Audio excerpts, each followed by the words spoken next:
So, I've been playing around with this build that a chatter gave to me. Someone who was watching the stream honestly for a long time, Jacob, it's a bladesworn build. I don't play that much bladesworn because it's kind of complicated. It's one of the most complicated builds to use in the game. I feel like, because you're stuck in the ground a lot of the time. You and your dragon triggers using certain abilities to get buffs, and then resetting your dragon trigger to do it over again and do a lot of damage over and over again, right? And it's a fun build, and you feel great as a samurai. It's great. But in open world, when you're moving around a lot, when you're, it doesn't even have a lot of see if you're giving boons as well, and you're stuck in the ground. It's kind of annoying, right? It's kind of difficult. So the resistance is kind of difficult to understand and to do. But he gave me this build that is way easier and actually kind of good for open world. And essentially, bladesworn with sickness instead of dragon spike mine to reset your dragon trigger, and the other ability, the cartridges, to get the buff. And the reason why is this, because, well, these things are very nice and they definitely do a lot of damage, but signets also give a lot of damage. And I was actually testing this out, and I was able to get, I'll probably put some footage of it in here as well, some good amount of damage. Now, I am not that good. I only could make like around, what was it? Around 28k, I think it was. On DP and alacrity bladesworn with this build, but a friend that does play bladesworn in a very high level was actually able to do, as you can see here, 31k with the alacrity version. 31k.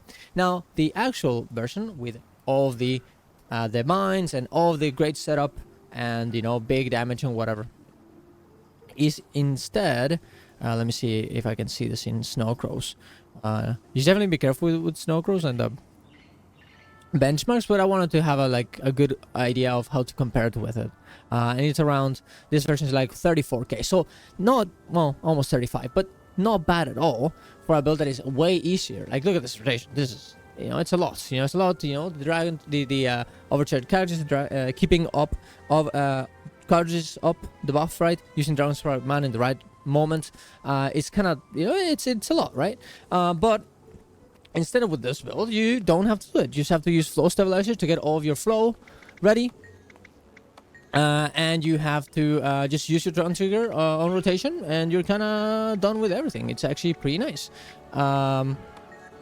It's very fun, and you give alacrity, which is great because in open world you want to give alacrity because obviously most people don't give it to them, and you will get all the tags from the people that you give alacrity to, right? So essentially a very good tagging build, because everyone that's gonna kill things around you will get the alacrity that you're giving them, and something that they kill will go to you. It's pretty nice. You also give stability to other people, which is actually pretty nice in open world as well, because you can get knocked around all the time, and you give stability to other people as well every time you do.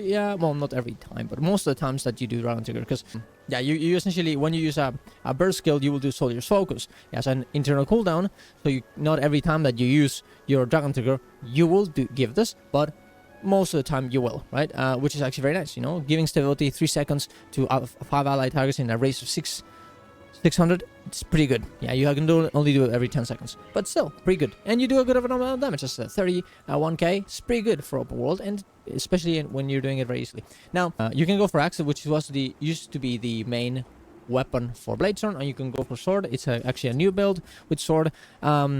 It does more damage. Sword does more damage. The issue with sword though is that you don't really do cripple unless you do 2, which I'm guessing that's going to be a damage loss. So I guess it's gonna be a damage. It's gonna be more damage if you use sword. If someone else is giving cripple, because you have this little trait that when you immobilize something, you 10 damage % increase. So if someone else is giving cripple, yes, sword would be better. But if you don't know if that's gonna be the case, probably using axe is better, and it also gives fury. So it's pretty nice. And the rotation, it's pretty easy, as I said. Just go around here. You probably want to use Mending first to get the peak performance that does 10% more damage, right? You use your flow stabilizer to get beautiful adrenaline. You attack, you reset your stuff, do stabilizer again, dragon trigger, boom, 1, then use 3, 2, 4, auto attack, boom, because there's a lot of damage. 2 and 4 are gonna be the abilities that do damage on your gun saver. But of course, using 3 as well when you have 3 stacks is the best, because also that does a lot of damage, and it is the best. But you know, sometimes you're not gonna have it up, right? So I essentially just use 2 and 4 most of the time, then auto attack until the 3 gets kind of charged up, and do it before the dragon trigger.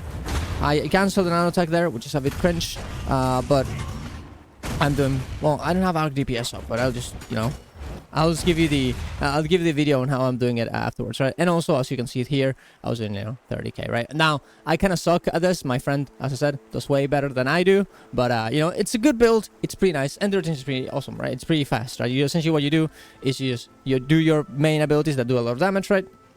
You use tactical reload to refresh those abilities with ammo, right? Especially if low establisher, in order to give your adrenaline a max.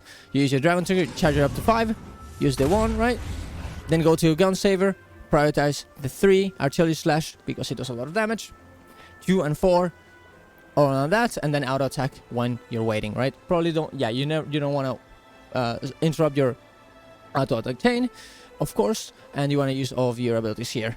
And as soon as you can, you go down trigger again, then you go to axe, do the same thing, and just continue over and over again.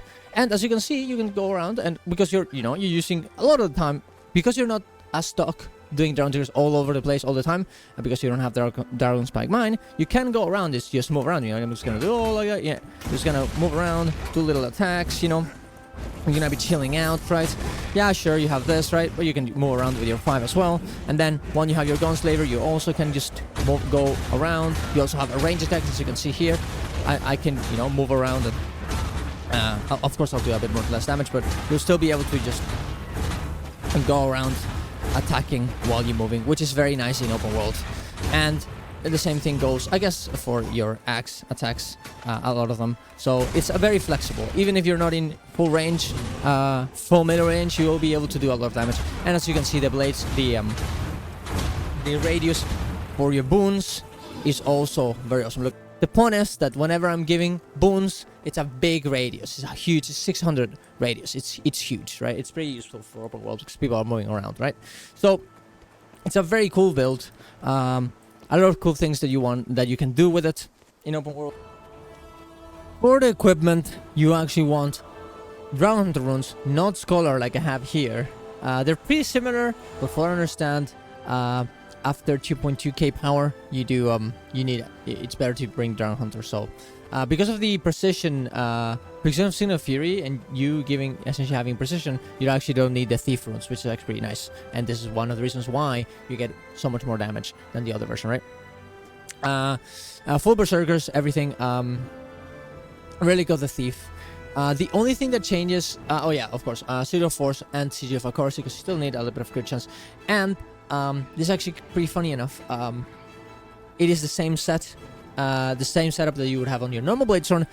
The only difference is that, you know, the runes, because on the runes on normal bladesworn you would have a rune of infiltration, I think you use now, which will be because of precision, because you need more precision, because you're not using the Signal Fury.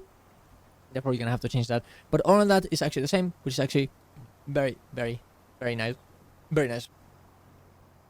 And yeah, with that, you're good. For the build, I mean, it's the same one as the Alacrity Bladesworn build that you would usually use. This is also the same build that you would use on... the same build that you use on normal DPS Bladesworn. The only difference is that you don't, instead of taking their dragons, so your burst does Alacrity, you would take this one, so it does more damage and stuns. Oh yeah, very important thing. This build has 0 stuns, which is a bit sad. You have no CC. In open world, doesn't really matter because you have, EMP, right? You have your way station, so it doesn't really matter. But in raids, you might consider doing something else.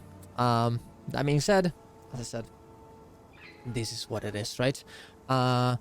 You can go for Yellow Dragon, I guess you could, but I'm pretty sure you will do way less damage than you would normally do on your DPS Bladesworn build, because then your dragon slices are going to become way more important in your rotation in terms of how much damage they're going to do in your rotation, and because you're not resetting them and not you're going to take too much of a hit because you're not taking Dragon Spike Mine and the cartridges. So you can try it. I don't know sure if I would recommend it, but for the dragon it works out, as we saw, pretty well. Is there anything else? I think that's it. You can tell me what you guys think about the build. Tell me if you guys find it fun. It's a good way of, you know, starting out bladesworn, getting a bit more comfortable with it, having fun, and especially in open world. Of course, the other version is gonna be, if you play it up to it, will be better. But sometimes, you know, this situation will make it so you're not gonna play better because, well, you're not you're not there yet. So it's a good way to practice and get there in the first place. Subscribe to the channel for more content. See you guys around. Love you all. Bye bye.